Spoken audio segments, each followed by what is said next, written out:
Welcome to Rome Business Radio. I'm your host, Roger Manus. We are coming to you from our studios at the Rome News Tribune in downtown Rome, Georgia.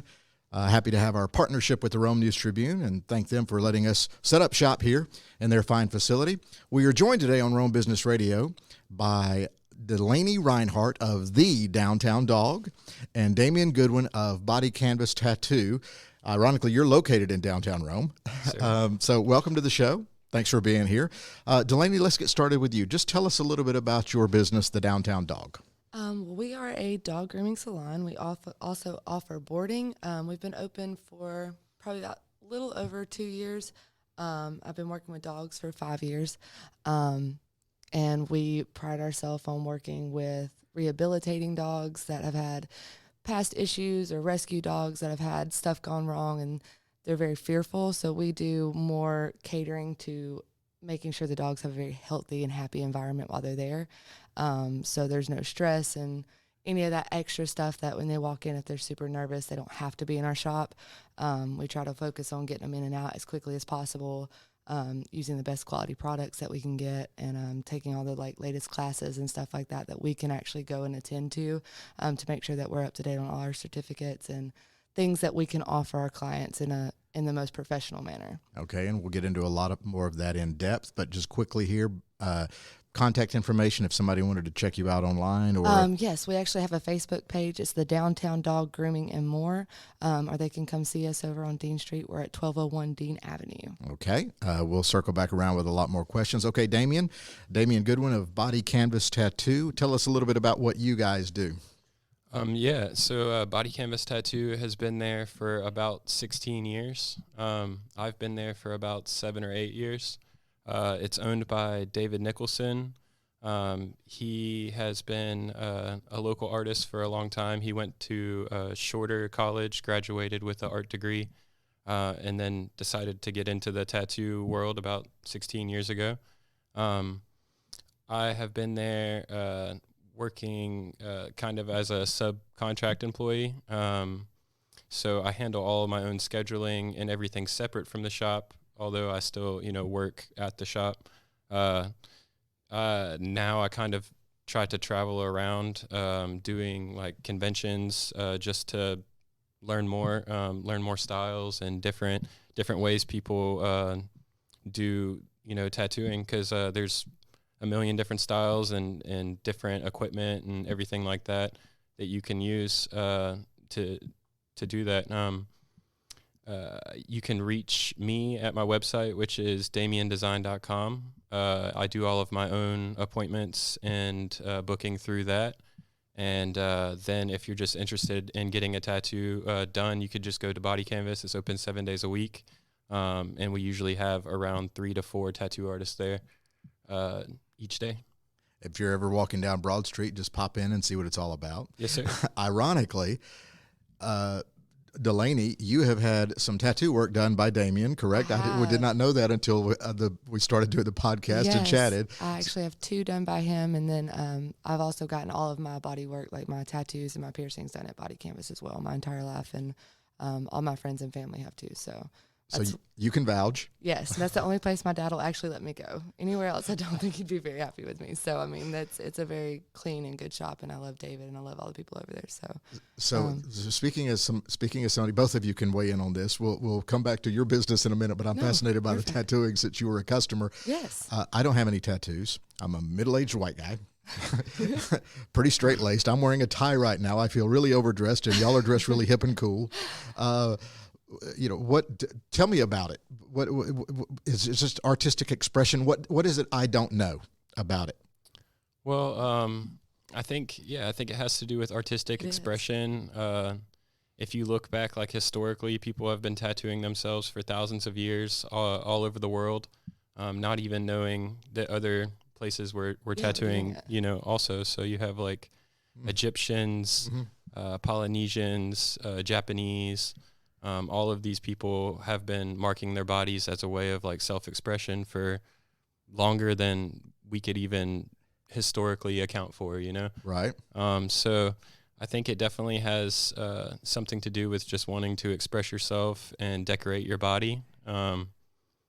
I got into tattooing kind of on accident. Like I've always been an artist, and one day I walked into a shop with my mom. Actually, she was getting a tattoo done, and this was in Alabama, so you could actually get tattooed there under 18 as long as you have your parent's signature. Right. And I actually did a painting for the tattoo artist, and ended up getting tattooed by him about a month later. And it was kind of like a trade situation. I did this painting for him. He was kind of friends with my mom already. And, he gave me my first tattoo, and I was 16 years old, and I'm 28 now, and You were hooked. Was hooked. Yep. And you? Yes, just about hooked as well. I have 10 now in total, and they're all very large, but they're all very personable to me, Right. and mean a whole lot to me. And most of them are memorial tattoos or something that I stand for. So they're all very important. And I mean, I feel like tattoos don't always have to be important. I know people that have some really amazing art on them, and it's just what they wanted, and I think they're beautiful. But a lot of times they always hold like a special place in your heart, especially when you sit for like 7 and 8 hours to get drilled on. Right. It sounds painful and things like that, but you get a little numb after a minute. It goes a little bit numb, but well, thanks for indulging me. My curiosity as somebody who has, I've never really even thought about it. I when I see it's a beautiful work of art, I realize what I'm looking at. So it's just nothing I ever thought about personally. But let's come back around to your business. Both of you, ironically, Best of Rome winners from the recent Rome News Tribune Best of Rome. So you were the best pet groomer and best pet boarder, the downtown dog. yes. Just tell me a little bit about that. Well, we actually have been lucky enough since we've opened, I was open for just a few months when we won it the first time. And then after that, we've always been lucky enough to be remembered and qualified for it. And I've really, to be such a small business, I've only been open for a little over 2 years. So, it's been a blessing to have the support of the community, which I really would not have any of this if I did not have my clientele and the people that I work with, and that I try to make sure their dogs are comfortable. We have people that fly down from New York 2 and 3 times a year to get their dogs groomed, because I've spent the last 5 years trying to teach this dog, like, he doesn't have to be scared anymore. Like, I'm not going to do anything to you. And this is a dog that used to have to be put to sleep to be groomed. So they come down. We have people that come from all over, and they are people that have had to move from Floyd County, but the loyalty that they have shown just from what I've been able to do for their animals, it's a very rewarding job. It is a very high-risk job. You do get bit. You do have a lot of, like, health concerns with working with live animals and fleas and ticks and that kind of stuff. But we try really hard to make sure that the owners are educated as well, which is something that a lot of places don't do. Taking the time to tell the owner, well, if you do this more often, or if you come in more often, and cutting prices back in order for the average person to care for this dog that they didn't realize needed as much care as it did, because a lot of times breeders don't tell you all the facts when you get your dogs, and people get into it, and you have these matted dogs that are miserable when it's really not anybody's fault, and they're completely loved. They just don't understand what goes into keeping up a coat. So it's a lot of education stuff, and that's why I try to keep it on such a small scale and personal level, is that way you know that I know your dog. Like, I know when your dog's acting weird. I know when your dog's not doing what it normally does when it comes in, and that kind of stuff. So I know your animal, and I know when things are wrong. That way, we've had dogs that have come in and have had seizures, and they're silent seizures. So if you're not staring at the dog for 5 minutes, you don't even know this is happening. Right. But I caught it because I'm like, you're being weird from what you're normally like. So it's taking time to actually know the dogs that are coming in and not making it so much of like an assembly line of grooming. We really try to make it a personal level and make the dogs trust us. That's all we want. We don't want fearful animals. So this familiarity, you mentioned the size of the shop. Like, how many animals a day are we talking about? Because you do try to maintain that personal relationship. I do. So anywhere from like 10 to 18 is comfortable for me, and that isn't all full grooms. That'll be baths in between. But we do interchange all of our dogs out on the floor throughout the day. So they're never in a cage all day. They get water, they get potty breaks. We do actually take time to walk your animal, which is a lot different from a lot of places. And it's not that other places don't, it's just, I want the time to know that your dog is happy here. Right. And I'm willing to take that extra time to do that.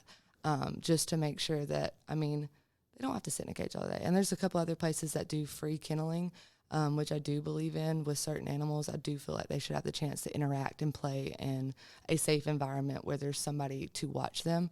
And my shop is fairly small, so it's right underneath your feet most of the time when they're playing.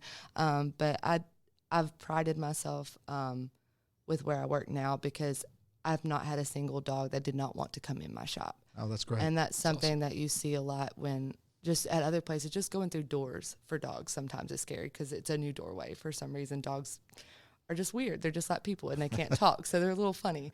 But when a dog comes in and like you can say my name, or they turn on Dean Street and they're like losing their mind in the car, and then they like pile out and it's like hit the door and it's like a pile of mops just coming in. You know, happy to be there. Yeah, happy to be there. That's what we want. And I want happy dogs when they're picked up, but it always makes me feel really good when an owner picks their dog up and the dog comes back around the counter. Like you didn't have to come back here. You could have head straight for the door, but you're comfortable enough to be like, oh, okay, well, I'm going to go say bye to my friends or whatever. Good. So it's been a really different experience for me to have this with my animals in the shop that I'm at now that I haven't been able to have before. That's really cool. So we've enjoyed it a lot. That's really cool. Daemion, tell me about the experience of getting a tattoo. Somebody walks in and they want something. What's the process for somebody who's never had one? They to say, I want this, I want to, I want an ex-girlfriend's name taken off. No, I'm joking about that. But what's the process? They walk in and what? Well, I usually try to steer them in the right direction. If someone does come in wanting a girlfriend's name or something like that, I let them know, that's probably not the best idea. Right. And the repercussions of getting someone's name tattooed on you is pretty bad. The cover-up process is really bad. So that's just if it doesn't work out. But yeah. But say they just want just a symbol or a flower or something. Yeah. So if they're coming in for their first tattoo, I like to let them know kind of the whole process, the stencil process, because some people just think that you're going to come in for the tattoo. You're not going to see what it looks like ahead of time. So we would make a stencil, put that in whatever area that you're wanting the tattoo. You'll be able to look at that in the mirror, make sure that that's where you want it for the rest of your life. That's super important and gives people a little bit of, it gives them a little bit of excitement and security in the fact that they can see it before it's actually done. Another thing I try to do is let them know, you don't want to be swimming or in direct sunlight or anything like that that's going to cause your tattoo to heal badly.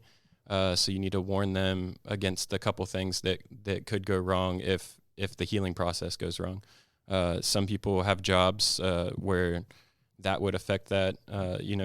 Her job is a great example. If you're in soapy water or something like that where it's going to get on your tattoo, you might want to do a couple other things like wearing a waterproof bandage or maybe planning your tattoo around your job on like a off weekend where you're not going to be working or something like that. And then as far as like the design, I try to let people know what's popular. That way they may change their idea, slightly to make it a little more custom for them. So you're not walking around the beach, later that summer and you see like 100 other tattoos that are exactly what you have. Doing that, I know people appreciate that. They'll come back and they'll be like, hey, thank you for letting me know that this is something popular and helping me change it. So I'll have a conversation with them, ask them what's the meaning behind the tattoo, and if they're open to design changes, and then I'll try to work with them before they get it done on getting something that's a little more custom, something that is more original and you're not going to run into somebody with the same thing. I think that's important. Well, what about the pain level? The pain level, because you keep saying healing, yes. meaning there's something that needs repair. Yeah. So the pain level, it ranges. It depends on the area that you're getting tattooed. From my experience, after getting a lot of my body tattooed, I've found out that areas that see sunlight, like your forearms or your legs, areas that see sunlight more hurt less than areas that never see sunlight. So your ribs or something that's always covered and is never getting that, skin damage from the sun, is going to hurt a lot. You're nodding. More. She's nodding. She's agreeing with you. I got one about this big on my ribs, and I think David wanted to kill me the entire time because I could not stop moving. So I will second that one. This is a random question. Can dogs get tattoos? Or The dogs, actually, the vets do tattoo them after they've been fixed. Right. Yeah, that's right. Sure. And greyhounds will have markings in their ears. Any kind of show dog will usually be tattooed in some form, but vets do it usually. Is your background? I mean, did you just love dogs for the day you were born? I've always loved animals. My background is actually farms. I worked on a dairy farm and 2 working farms. And I started there, and then they had a kennel, and then I got thrown into another kennel, and they got shorthanded, and I was handed a pair of shears, and then I just started doing classes and seminars and like anything I could find to learn more. And then I kind of just launched out on my own and have been doing that ever since. So speak to that, because we are a business podcast, starting a business, on this whim, not a whim. You planned it. It was not planned. Yeah. Well, it was absolutely not planned. It was a last second. I didn't mean to say whim, but apparently it was. It actually was, and that's what part of what makes my little story like something that means a lot to me, is because I actually lost a job for being a good employee, and I was out on my butt because I was taking towels home to wash them, and that's something we weren't supposed to do, but they didn't want to give us towels. I didn't make any money off of it, but apparently that was something I was not supposed to do. And I actually got fired. And then I went home and I ripped my parents' sunroom out, and I put cages in, and people started coming to my house and calling every Rhinehart in the phone book and hunting me down places and messaging me on Facebook. And I just said, okay, we're going to do it. So the business started organically because of the relationships you had built personally. Yes. And because of your skill set. Yes. And well, that's fantastic. Yes. So, and you had the animal love, it transcended itself, Yes. and you were able to start your business. You obviously art growing up, loved art, studied art. Yeah. Always was in art classes. I had Miss Smith in Pepperell Middle School and Go Dragons. Miss Manus. Both of them were huge influences on my life. And Miss Manus actually was a West Georgia alumni, so she hooked me up with this little drawing competition for West Georgia, and I ended up winning a scholarship. Cool. And she pushed me to do it, and pushed me to go out there. Is this June Manus? June Manus, yep. That is my cousin-in-law. Awesome. Yeah, she had a huge influence on me. She married my first cousin, Wesley. That's awesome. Small world. Yeah, it is a small world. So go ahead. Yeah, so in high school, I really started trying to put myself out there and do as many art shows and things like that I could. Then I always kind of had a little inquiry about tattooing since I was 16 and got my first one. So I started doing more research into that. My freshman year of college, I was already kind of drawing up tattoos on my side time throughout classes and stuff like that. And I was lucky to find a apprenticeship in Carrollton, just working the front counter at a tattoo shop. I actually didn't do anything towards tattooing except for running their front counter and doing all of the errands and making their stencils and just being an assistant to everyone there. And then I left from there to another shop in Dallas and ended up working either at that shop or a shop in Hiram for about 2 years before coming back to Rome. Well, you mentioned, so how has investing in yourself helped you along the way? Oh, it's helped a lot. So I try to do at least one convention a month. They're going to be in different states, or I have one in December in Puerto Rico, so that's going to be my first one that's a little bit farther away than, the normal 48 states. But I do these conventions where I can bring, stickers, magnets, prints. Well, let's talk about that. You have a print here that you did for a local restaurant. And people can see this print since we're audio here. It's a chef, but tell us the story about this and where they can see it. Yeah, so this was a really cool event that La Scala on Broad Street put on. It was a benefit for Greater Rome, and they basically had this chef that's he's like one of the top 100 master chefs in the whole world. And it was like $150 a plate, like 5-course meal. And La Scala hit us up, me, David, who's the owner of Body Canvas, and another friend of mine, Christian Lamone, who's a local artist. And we set up 3 canvases, and we live painted while everybody had their meal. And at the end of that, they auctioned off the paintings and used that to donate towards the event. And so this is the painting I did. It is a chef chopping some vegetables up. I just kind of like decided to go with the chef because of the event, and it ended up getting auctioned off. And I asked the guy who won it if I could make prints, and he was like, yeah. So now I just kind of have that with me as one of the many prints. You could find more of those on my website. Again, it's just DamienDesign.com, and it has a little bit of every style. I try to paint realistic stuff, and then I try to paint a little bit different, like, surrealism, like Dali inspired kind of stuff that seems like it's out of a dream or something like that. Cool. Again, DamienDesign.com, spelled Daemion. Daemion is Daemion. It's an unusual spelling, yes, which is why I wanted to come back and touch on it. What are you guys doing new in 2020?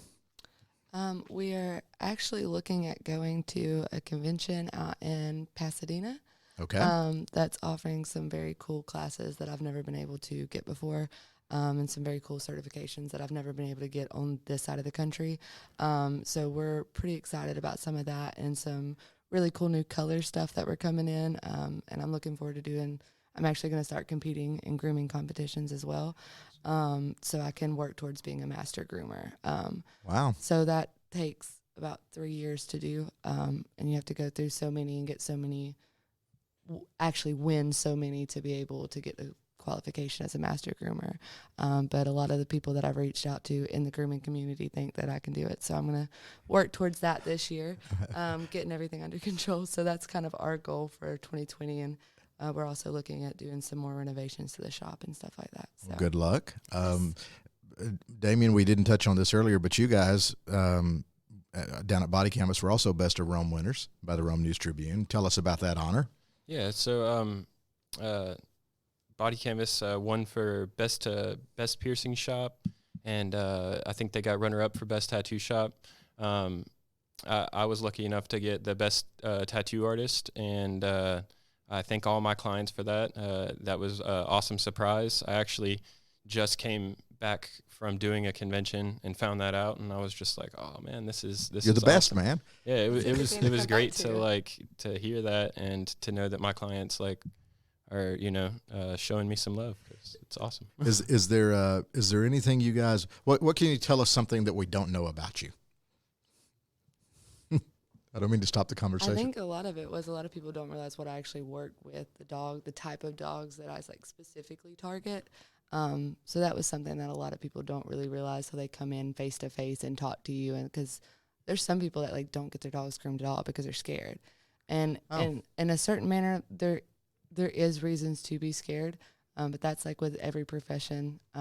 There's always certain times that people shouldn't be doing it and stuff. So there's a lot of fear in the grooming industry, and there's been a lot of backlash on groomers for a lot of different things like corporate grooming and stuff like that. So it's really, like you said, thankful to your clients and the effort that we put in to show our clients we're going to take care of them, we're going to take care of you, and make sure everybody's happy and healthy and that kind of stuff, because it is a trust thing. I mean, dogs are people's babies these days. I mean, I have my paw print tattooed on me, so I mean he's my child, and actually why I work with dogs. So, I mean, I think it gives people a chance to kind of come in and make a personal contact as well, that they feel comfortable leaving their animal with you. This question is for both of you as small business people, and I know you don't own the shop, but you're also an artist in your own right. What challenges do you face as a small business person in Rome from a marketing standpoint? You have the word of mouth for your clientele, but what else do you do to get your name out there? Like podcasts like this, but what else do you do to say, hey, here we are, come engage us in business? I post a lot on Facebook. I mean, you do a whole lot of Facebook stuff. I constantly see your conventions and stuff that you go to. I mean, Facebook has been a really big marketing thing for me. I've never done paid marketing other than like our thank you ads in Best of Rome, but I think Facebook would be mine. Yeah. Yeah, I use Facebook. The more conventions I've done, the more I've seen other people and how they do their marketing. So lately I've been getting into Instagram. I use Instagram a lot for my work because you could post pictures, and my portfolio is nothing but pictures of tattoos. So I'll use Instagram, and with that you can pay a certain amount, and you can actually select what age group, whether it's men and women, or you can get like sub interests, like if they're targeted demographic. Exactly. Yeah. So I'll use that, especially when I'm traveling. I'm a member of RACA, which is like the Rome Council for the Arts. I try to do whatever I can with them when I am in Rome, and I just try to do as much local stuff as possible. I didn't get to do Chiaha this year, but other years I've done Chiaha where I'd set up a booth. I'd have my paintings, but I'd also have a portfolio of my tattoo work, because nobody's advertising tattoos at Chiaha usually. It's like an art and harvest festival. So I thought that was a good idea, and I feel like I actually got a good bit of clients doing that. And then I've also tried to advertise my website. So that you can use Google AdWords and a few other things to actually, obviously you pay for that, but it'll put your website on a Google search. If someone searches for tattoos, it'll pop up. And then also it gives me a little bit more organization having a website, because I used to have people hit me up over email and hit me up over Instagram and hit me up over Facebook. And now I can send them all to that website.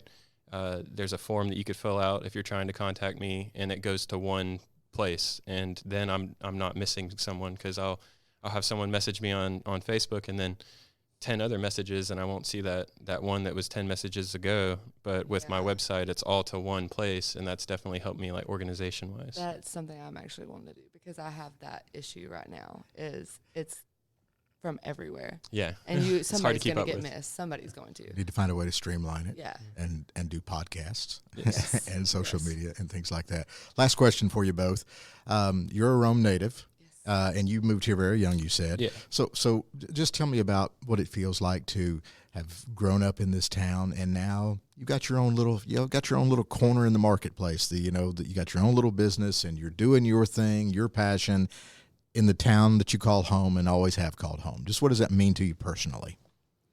I'm proud of my little town. I'm proud of my little shop. I'm proud that it's able to support small businesses like us and small people, because you don't see that a whole lot anymore, and a lot of it kind of died out for a minute, and it's finally like coming back where our age group is really like starting to support local and small businesses. And just like you said with Chiaha, like more stuff like that. I think all of these small businesses that do just have Facebook, like people that make soap and stuff, like there's so many small businesses that haven't really got off the ground yet, but they're proud of where they're from, and they're doing substantially good business to be working out of their houses and working out of small shops and traveling and doing all that kind of stuff. So I'm very proud to become a part of the small business community in Rome, and I'm looking forward to staying here for a very long time. Good. And you? Yeah, one thing I love about Rome is the loyalty that you have. You have tremendous loyalty from your clients. I've tattooed in Philly, and I've tattooed in all these larger cities. And one thing I've noticed is that somebody, they don't really care. They just want to get the tattoo done. There's 60 shops in the surrounding area, and so they're going to hop to whoever is available. Whereas in Rome, your clients stay loyal to you. I don't think that you have to stay loyal to one tattoo artist, but I do appreciate that a lot of your clients are loyal, and they come back and they want you to work on them because you have a personal relationship. You might know them outside of doing the tattoo, just because it is a smaller town. And that like little bond gives you a better day when you go to work. You know the person, you can have a good conversation with them. They're not a stranger. It makes the person more comfortable when they're getting the tattoo. And that's just really awesome. It's something I miss every time I go tattoo somewhere else. I'm like, this isn't the same as going and tattooing a friend of mine that I've known for 15 years or 10 years, something like that. Returning customer says you're both doing something right. Right. That's the way you build business. I mean, when I did this tattoo, I took David to lunch, and that's when he drew up my tattoo. So, I mean, it's you do form friendships with the people that you work with, and that's really important too, because they're also a way of networking. I mean, I send people over there all the time, and I know David and y'all send people to me. I mean, it's about working with other small businesses as well. So, I mean, it's a really cool little thing we've gotten into. Well, if you need your dog groomed, the Downtown Dog. If you need a tattoo or any other artwork done, go see Daemion over at Body Canvas. Last contact information one more time. You can get us at Facebook, or you can come by and see us at Dean Avenue. It's 1201 Dean Avenue. Or you can give us a call, 706-936-2281. And for you? Yeah, again, the best way to reach me is my website. It's just DaemionDesign.com, and it's DAEMION. Or you can call Body Canvas at 706-368-9158. Okay, fantastic. It was a very interesting conversation for me. Yeah, thank you for having me. Yes, thank you for having us. Yeah, definitely. Talking to young, hip people who know what they're doing, and I'm just trying to get by. Again, thank you guys for coming by. Again, I'm Roger Maness. You've been listening to Rome Business Radio. Thanks for tuning in, and we'll talk to you next time.